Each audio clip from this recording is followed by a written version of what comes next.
Maite y Olivia Maicha Papa de saludar a Nelson Quintana, el poeta campesino. Feliz domingo para todos. Pues ahora domingo ya celebra el Día del Libro Paraguayo. Ven del libro Chocopesa porque hay nivel. Allí pe eco tata y pipe. Que pite ya y cuijan y tema ya mosata. Co libro venido ya topata ni ahí boticuera. Oñega sobre la vivencia del campesino Reco.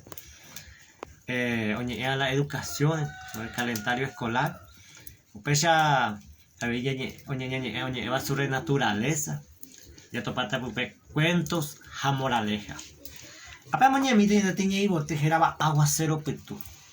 Pea getacho copero y a veces ñamba apoya jo año de ari aguacero jopea va así o japupere. Aparte ve oye pasa se ve jopea le año inspiraba.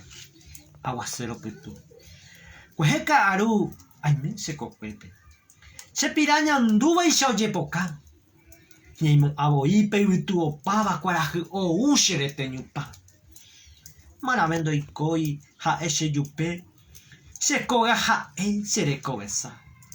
Putu guarecone haro wiwipe. Pecharamo y mene se moutupa. Se poran debu ay tuse asada. Se coga ya pishi amoñe en ba. Ay mo a etere un miche ari. Pejova un beba. Aguacenora. Verá. O su nubo. Ho amashi ari. Y putu a kundia se me akumbaite. Ayere. Aye vivo peseta pues mime. Serete añanto. Pinimaite. Putumbo majemo ayapayereima. Se cangüe mi oso sopaite. Tu paja y supe cuayerureba. Y catuye vipa upecheco Nahi ainte sebe aikobe acha. Tu pamba e yaramo.